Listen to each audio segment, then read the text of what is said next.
Hello दोस्तों, यह गरुड़ पुराण का छठा अध्याय है। इसमें बताया गया है कि माँ के गर्भ में बच्चा कैसे कैसे दर्द सहता है। गरुड़ जी ने कहा, हे केशव, नरक से आया हुआ जीव माता के गर्भ में कैसे उत्पन्न होता है, वह गर्भवास आदि के दुखों को जिस प्रकार भोगता है सब बताइए। भगवान विष्णु ने कहा, स्त्री और पुरुष के संयोग से जैसे मनुष्य की उत्पत्ति होती है वैसे मैं तुम्हें कहूँगा। ऋतु काल के आरंभ के 3 दिनों तक इंद्र को लगी ब्रह्म हत्या का चतुर्थांश रजस्वला स्त्रियों में रहता है। उस ऋतु काल के माध्यम में किए गए गर्भधान के फल स्वरूप पापात्माओं रजस्वला स्त्री प्रथम दिन चंडालिनी, दूसरे दिन ब्रह्मघातिनी और तीसरे दिन रजकी धोबिन कहलाती है। नरक से आए हुए प्राणियों की ये 3 माताएं होती है। देव की प्रेरणा से कर्मानुरोधी शरीर प्राप्त करने के लिए प्राणी पुरुष के वीर का आश्रय लेकर स्त्री के उदर में प्रविष्ट होती है। एक रात्रि में वह शुक्राणु कलल के रूप में, 5 रात्रि में बुदबुद के रूप में, 10 दिन में बेर के समान तथा उसके पश्चात मांसपेशियों से युक्त अंडाकार हो जाता है। एक मांस में सिर, 2 मांस में बाहु और शरीर के सभी अंग, तीसरे मांस में नख, लोम, अस्थमा, चर्म तथा लिंग बोधक छिद्र उत्पन्न होते हैं। चौथे मांस में रस, रक्त, मांस, मेदा, अस्थि, मज्जा और शुक्र ये 7 धातुएं तथा 5वें मांस में भूख प्यास पैदा होती है। छठे मांस में जरायु में लिपटा हुआ वह जीव माता की दाहिनी कोख में घूमता है। माता के द्वारा खाए पिए अनादि से बढ़े हुए धातुओं वाला वह जंतु विष्ठा मूत्र के दुर्गंध युक्त गड्ढे में गर्भाशय में होता है। वहाँ गर्भस्थ क्षुधित कर्मियों के द्वारा उसके सुकुमार अंग प्रतिक्षण बार बार काटे जाते हैं, जिससे अत्यधिक क्लेश होने के कारण वह जीव मूर्छित हो जाता है। माता के द्वारा खाए हुए कड़वे, तीखे, गरम, नमकीन, रूखे तथा खट्टे पदार्थों के अति उत्तेजक संपर्क से उसे समूचे अंग में वेदना होती है और जरायु अर्थात झिल्ली से लिपटा हुआ जीव आंतों द्वारा बाहर से ढका रहता है। उसकी पीठ और गर्दन कुंडलाकार रहती है। इस प्रकार अपने अंगों से चेष्टा करने से में समर्थ होकर भी वह जीव पिंजरे में स्थित पक्षी की भांति माता की कुंची में अपने सिर को दबाए हुए पड़ा रहता है। भगवान की कृपा से अपने सैकड़ों जन्मों के कर्मों का स्मरण करता हुआ वह गर्भस्थ जीव लंबी सांस लेता है। ऐसी स्थिति में भला उसे कौन सा सुख प्राप्त हो सकता है। मांस, मज्जा आदि 7 धातुएं के आवरण में आवर्त वह ऋषि कल्प जीव भयभीत होकर हाथ जोड़कर विकल्प वाणी से उन भगवान की स्तुति करता है जिन्होंने उसको माता के उदर में डाला है। 7वें महीने के आरंभ से ही सभी जन्मों के कर्मों का ज्ञान होने पर भी गर्भस्थ प्रस्तुति वायु के द्वारा चालित होकर वह विष्ठा में उत्पन्न सहोदर कीड़ों की भांति एक स्थान पर ठहर नहीं पाता। जीव कहता है, मैं लक्ष्मी के पति, जगत के आधार, अशुभ का नाश करने वाले तथा शरण में आए हुए जीवों के प्रति वात्सल्य करने वाले भगवान विष्णु की शरण में जाता हूँ।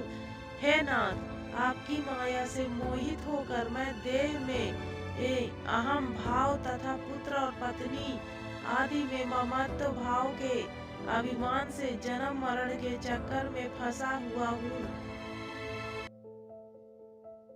मैंने अपने परिजनों के उद्देश्य से शुभ और अशुभ कर्म किए, किंतु अब मैं उन कर्मों के कारण अकेला जल रहा हूँ। उन कर्मों के फल भोगने वाले पुत्र कलत्रादि अलग हो गए।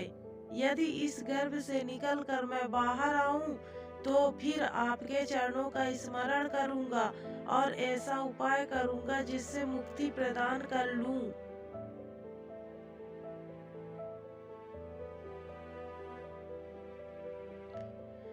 विष्ठा और मूत्र के कुएं में गिरा हुआ जठर अग्नि से जलता हुआ वह वहां से बाहर निकलने की इच्छा करता हुआ मैं कब बाहर निकल पाऊंगा।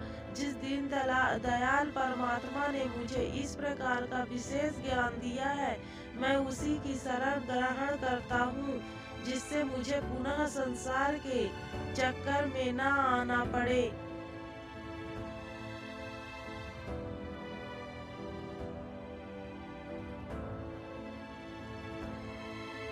अथवा मैं माता के गर्भगृह से कभी भी बाहर जाने की इच्छा नहीं करता, क्योंकि बाहर जाने पर पाप कर्मों से पुनः मेरी दुर्गति हो जाएगी। इसलिए यहाँ बहुत दुख की स्थिति में रहकर भी मैं खेद रहित होकर आपके चरणों का आश्रय लेकर संसार से अपना उद्धार कर लूंगा।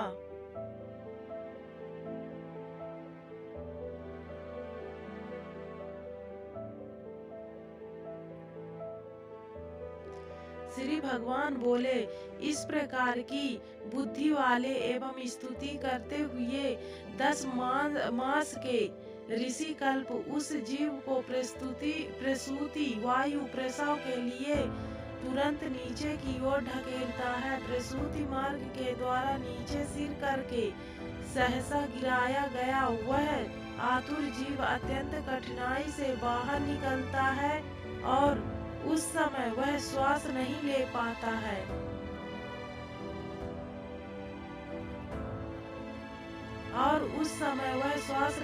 पाता है। तथा उसकी स्मृति भी नष्ट हो जाती है। पृथ्वी पर विष्ठा और मूत्र के बीच गिरा हुआ वह जीव मल में उत्पन्न कीड़े की भांति चेष्टा करता है और विपरीत गति प्राप्त करके ज्ञान नष्ट हो जाने के कारण अत्यधिक रुदन करने लगता है। इस प्रकार शैशवा अवस्था का दुख भोग कर वह पौगड़ा अवस्था में भी दुख ही भोगता है। तदंतर युवा अवस्था प्राप्त होने पर आसुरी संपत्ति, दम्भ, घमंड और अभिमान तथा क्रोध, कठोरता तथा अज्ञान, ये सभी आसुरी संपदा लेकर उत्पन्न हुए पुरुष के लक्षण हैं, को प्राप्त करता है तथा तब वह दुर्व्यसनों में आसक्त होकर नीच पुरुषों के साथ संबंध बनाता है।